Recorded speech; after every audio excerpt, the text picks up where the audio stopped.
Hello friends, today we will do trick for financial statement reconciliation, means reconciliation of financial and cost statements. For that you have to remember that format, means जो आपका starting point होगा वो profit and loss as per cost statement होगा। Means आपको exam में अगर profit and loss financial statement का दिया है, फिर भी आपको जो स्टार्टिंग है वो आपको कोस्ट के रिकॉर्ड के मुताबिक ही करना है।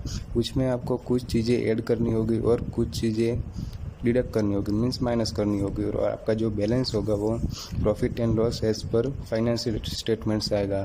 तो अगर आपको एग्जाम में प्रॉफिट फाइनेंशियल स्टेटमेंट का दिया है तो वो आपको यहाँ पे रखना है। फिर आप अगर रिवर्स कैलकुलेशन करेंगे तो आपको जो प्रॉफिट एंड लॉस होगा कोस्ट स्टेटमेंट का वो आपको मिल जाएगा। तो वो आपको प्लस या माइनस क्या करना है, तो वो हम सबसे पहले जान लेते हैं कि आपको जो प्लस और माइनस वो कैसे करना है। तो जो आपको सबसे पहले देखना है कि कोस्ट स्टेटमेंट में क्या हुआ है, तो मीन्स आपको कोस्ट स्टेटमेंट में देखना है कि आपकी अगर कोस्ट स्टेटमेंट की इनकम की बात करें तो इनकम अगर आपकी जो ओवर वैल्यूड हो गई है, मीन्स कोस्ट स्टेटमेंट के आपकी जो इनकम ओवर वैल्यूड हो गई है तो आपको जो इनकम होगी वो लेस करनी होगी। अगर आपकी जो इनकम कोस्ट में अंडर वैल्यू हो गई होगी तो वह हम ऐड करेंगे। अगर हम एक्सपेंस की बात करें तो अगर आपका कोस्ट में आपका क्या हुआ है वो हमें देखना है, फाइनेंस में क्या हुआ वो नहीं देखना है। अगर कोस्ट में आपका जो एक्सपेंस है वो ओवर वैल्यू हो गया है तो आपको कोस्ट में रिवर्स करना है। अगर इनकम ओवर वैल्यू होगी तो वो लेस करेंगे, लेकिन एक्सपेंस अगर ओवर वैल्यू होगा तो वो हम ऐड करेंगे। और साइमल्टेनियसली अगर एक्सपेंस अंडर वैल्यू हुआ तो वो हम लेस करेंगे। तो हम एग्जांपल लिखते हैं ये चारों चीज़ों का। ये जो है वो सबसे इम्पोर्टेंट है, तो ये आपको सबसे पहले रिमेंबर करना होगा। अगर हम एग्जांपल 1 देखें तो आपकी जो डिविडेंड है वो फाइनेंस में 15,000 है एंड कोस्ट में कुछ भी नहीं होगा। वैसे भी कोस्ट में जो डिविडेंड की इनकम होगी वो नहीं होगी। तो मीन्स कोस्ट में क्या हुआ तो वो हमें देखना है। तो कोस्ट में जो इनकम है वो अंडर वैल्यू हुई, तो इनकम अंडर वैल्यू हुई मीन्स जो इनकम है आपकी अंडर वैल्यू हुई तो आपको इनकम को ऐड करना होगा। अगर हम सेकंड एग्जांपल लें कि closing stock in financial statement 1 lakh है एंड कोस्ट में आपका 1,20,000 है, तो मीन्स इनकम कोस्ट में क्या हुई, इनकम कोस्ट में ओवर वैल्यू हो गई, मीन्स आपकी जो इनकम है ओवर वैल्यू हुई। अगर इनकम ओवर वैल्यू हो गई तो आपको क्या करना है, लेस करना है। अगर हम एग्जांपल 3 देखें तो आपका जो डेप्रिसिएशन फाइनेंस में है वो 1 लाख है एंड कोस्ट में आपका जो है 1,20,000 है। अगर एक्सपेंस यहाँ पे क्या है, कोस्ट में 120,000 से ओवर वैल्यू है। अगर एक्सपेंस ओवर वैल्यू है तो आपको क्या करना है, एक्सपेंस में रिवर्स करना है, तो एक्सपेंस को आपका जो होगा वो ऐड करना है।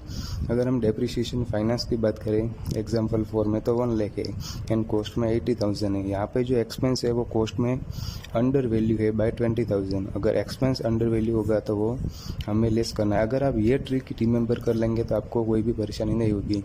एंड मेक श्योर कि आपका जो फॉर्मेट है उसमें आपको स्टार्टिंग कोस्ट से करनी है एंड आपका जो लास्ट में आंसर आएगा वो फाइनेंस में आएगा। अगर आपका प्रॉफिट फाइनेंस में दिया हुआ है तो वो आपको यहाँ रखना है और फिर आपको आपने जो लेस किया है वो ऐड करना है और जो ऐड किया है वो आपको लेस करना है। तो आपका जो भी प्रॉफिट आएगा वो कोस्ट के मुताबिक आएगा। अब हम एक एग्जांपल समझते हैं जिससे आपके सारे डाउट क्लियर हो जाएंगे। तो चलिए आगे बढ़ते हैं। तो यहाँ पे मैंने क्वेश्चन जो फाइनल का है क्वेश्चन नंबर 9 भी वो मैंने पूरा लिख लिया है, तो आपको इजी होगा यहाँ पे आंसर देखने में। और मैंने जो ट्रिक थी इम्पोर्टेंट वो भी यहाँ पे लिख दी है जिसके मुताबिक हम सॉल्व करेंगे। तो हम सम पे आगे बढ़ते हैं। तो हमारा जो सम है कि profit as per financial account 20,90,000 का, जैसा मैंने आपको फॉर्मेट में बताया था कि आपको जो फाइनेंस का प्रॉफिट है वो यहाँ पे लिखना है 29,60,000। तो वो जो हम अगर रिवर्स कैलकुलेशन करेंगे तो आपका जो कोस्ट का प्रॉफिट है वो ऑटोमेटिकली आ जाएगा। अब हम एडजस्टमेंट देखते हैं कि company engage in trading business, purchase 6 lakh, sale 7,50,000 and packing expense 25,000। तो हमारा जो नेट प्रॉफिट होगा वो कितना हुआ, 7,50,000 माइनस 6 लाख माइनस 25,000। तो हमारा जो नेट प्रॉफिट होगा वो होगा 7,50,000 माइनस 6,25,000, तो 1,25,000। ओके, तो ये जो प्रॉफिट है वो फाइनेंस में हमने 1,25,000 लिख दिया है, लेकिन कोस्ट में हमने कुछ नहीं लिखा है। मीन्स जो आपका जो कोस्ट में जो इनकम है वो अंडर वैल्यूड बाय 1,20,000 25,000। तो अगर हमने इनकम अंडर वैल्यू की है तो हमें क्या करना होगा, ऐड करना होगा। तो हम यहाँ पे ऐड करेंगे 1,25,000। आपको जो सामने लिखना है वो पर्टिकुलर्स में आप लिख सकते हैं खुद से। हमारा दूसरा एडजस्टमेंट है कि डिस्कार्डेड असेट वर्थ ₹90,000। मैंने शॉर्ट में लिखा, पूरा नहीं लिखा है। असेट की जो हमने असेट थी वो डिस्कार्ड कर दी है बाय 90,000। तो हमने जो फाइनेंस में हमारी इनकम है वो 90,000 से इंक्रीज़ की, लेकिन कॉस्ट में हमने क्या किया, कुछ नहीं किया। तो हमने कॉस्ट में जो हमारी इनकम थी वो अंडर वैल्यू हो गई। तो अंडर वैल्यू अगर इनकम होगी तो क्या करना होगा, हमें ऐड। तो हम यहाँ पे 90,000 ऐड कर देंगे। ठीक है, अब हम आगे बढ़ते हैं। हमारा जो तीसरा है adjustment, renovation of machine ₹6 lakh fully charge to profit and loss account in financial account. Means जो प्रॉफिट एंड लॉस में हमने जो रिनोवेशन एक्सपेंस 6 लाख किया था वो पूरा ही हमने प्रॉफिट एंड लॉस में डेबिट किया है। मीन्स हमें अगर कोई रिनोवेशन करते तो हमें वो कैपिटलाइज करते और हमें उस पर डेप्रिसिएशन मिलता है। तो पूरी जो लाइफ थी वो 5 ईयर्स थी। मैंने यहाँ पे लिखना रह गया है, जो 6 लाख था उसकी लाइफ 5 ईयर्स थी। अगर हम 5 साल देखें कि आपको 1,20,000 हर साल रिनोवेशन एक्सपेंस का डेप्रिसिएशन मिलेगा, लेकिन हमने यहाँ पे पूरा कर दिया है। मीन्स हमने जो 4 साल का हमने ज़्यादा एक्सपेंस कर दिया है फाइनेंस में रिकॉर्ड, लेकिन कॉस्ट में हमने क्या किया है, कुछ नहीं किया है। मीन्स हमने जो हमारा जो एक्सपेंस जो कॉस्ट में था वो 4,80,000 से अंडर वैल्यू है। अगर हमारा जो कॉस्ट है वो एक्सपेंस अंडर वैल्यू होगा तो हमें क्या करना होगा, लेस। तो हम यहाँ पे लेस करेंगे 4,80,000। हमारा जो अगला एडजस्टमेंट है वो है इंटरेस्ट रिसीव्ड ₹1,40,000। मीन्स जो हमारा इंटरेस्ट रिसीव किया था हमने 1,40,000, तो हमने जो फाइनेंशियल अकाउंट में 1,40,000 से इंक्रीज़ कर दिया, लेकिन जो कॉस्ट में हमने कुछ नहीं किया। मीन्स जो आपका इनकम है वो अंडर वैल्यू है बाय 1,40,000। तो हमारा अगर इनकम अंडर वैल्यू होगा तो हम क्या करेंगे, ऐड करेंगे। तो हम इनकम 1,40,000 यहाँ पे ऐड कर देंगे। हमारा अगला जो एडजस्टमेंट है वॉल्यूंटरी रिटायरमेंट स्कीम का जो पेमेंट है ₹3,50,000 not included in cost record.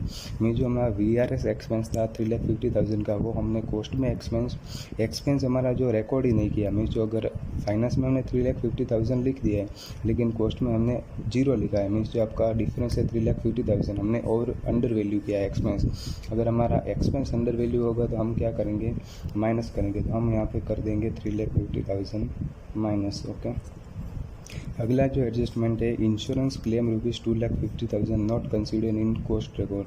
Means हमने जो फाइनेंस में 2,50,000 का हमारा जो इंश्योरेंस क्लेम है वो रिसीव हुआ तो हम क्रेडिट कर दिया, लेकिन कॉस्ट में हमने कुछ नहीं किया। मीन्स हमारी जो इनकम है इन कॉस्ट रिकॉर्ड वो अंडर वैल्यू बाय 2,50,000। अगर अंडर वैल्यू होगी तो हम क्या करेंगे, ऐड करेंगे। तो हम यहाँ पे ऐड कर देंगे 2,50,000। हमारा अगला एडजस्टमेंट है, ये इम्पोर्टेंट है, हम ये लास्ट में देखते हैं। हमारा अगला एडजस्टमेंट है donation towards CSR ₹80,000 not considered in expense. Means cost record में हमने 80,000 जो VRS CSR का एक्सपेंस है वो रिकॉर्ड नहीं किया। मीन्स जो हमारा फाइनेंशियल स्टेटमेंट है वो 80,000 से हमने डेबिट कर दिया, लेकिन अगर आप हमारा कॉस्ट स्टेटमेंट है उसमें कुछ नहीं लिखा, तो हमारा जो एक्सपेंस है वो अंडर वैल्यू हो गया 80,000 से। अगर एक्सपेंस हमारा अंडर वैल्यू होगा तो हम क्या करेंगे, माइनस। तो हम यहाँ पे 80,000 माइनस। हमारा जो मोस्ट इंपॉर्टेंट एडजस्टमेंट है वो एडजस्टमेंट नंबर 7 है कि अगर हमारा ओपनिंग स्टॉक ओवर वैल्यू 2,40,000 से हुआ है and closing stock over value 1,10,000 से हुआ है, वो फाइनेंशियल स्टेटमेंट्स में हुआ है। वो इंपॉर्टेंट है कि फाइनेंशियल स्टेटमेंट में अगर हमारा opening stock over value 2,40,000 means जो हमारा एक्सपेंस है वो ओवर वैल्यू 2,40,000 से हुआ है, तो अगर फाइनेंशियल स्टेटमेंट में ओवर वैल्यू होगा तो कॉस्ट में क्या होगा, अंडर वैल्यू। तो अगर हमारा एक्सपेंस अंडर वैल्यू है तो वो 2,40,000, क्योंकि ओपनिंग स्टॉक वो हमारा एक्सपेंस होता है। तो यहाँ पे हम लिख देते हैं 2,40,000। ओके, अगर हमारा देखें क्लोजिंग स्टॉक, तो closing stock over value but 1,10,000। हमारी जो इनकम है वो ओवर वैल्यू है। अगर हमारी इनकम ओवर वैल्यू है फाइनेंशियल स्टेटमेंट में, तो हमारी इनकम जो कॉस्ट में होगी वो अंडर वैल्यू होगी। तो अगर इनकम हमारी अंडर वैल्यू होगी तो वो हम क्या कर देंगे, 1,10,000 ऐड कर देंगे। तो ये हमारा जो एडजस्टमेंट है वो सारे हो गए। अब हम देखते हैं कैलकुलेशन। हमें यहाँ से स्टार्ट करना है, तो हमें 29,60,000 लिख दिया।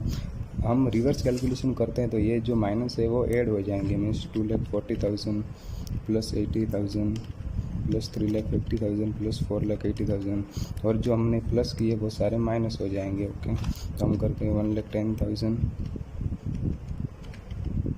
-2,50,000, -1,40,000, -90,000, -1,25,000। तो हमारा जो आंसर है वो 33,95,000 आ जाएगा। तो ये इम्पोर्टेंट है कि हमारा जो आंसर है वो आ जाएगा। अगर ये जो चार चीज़ें अगर ये आपके दिमाग में पूरी तरह से फिट हो गई तो आपको कोई भी सम होगा वो इजीली आप कर सकते हैं। तो ये सबसे इम्पोर्टेंट है, ये जो चार चीज़ें वो मैंने आपको आगे एग्जाम्पल के साथ समझा है, तो आपको कोई दिक्कत नहीं होगी। अगर आपको वीडियो पसंद आया तो लाइक करिए, अगर आपको अच्छा लगा वीडियो तो हम चैनल को सब्सक्राइब कर सकते हैं। Thank you for watching.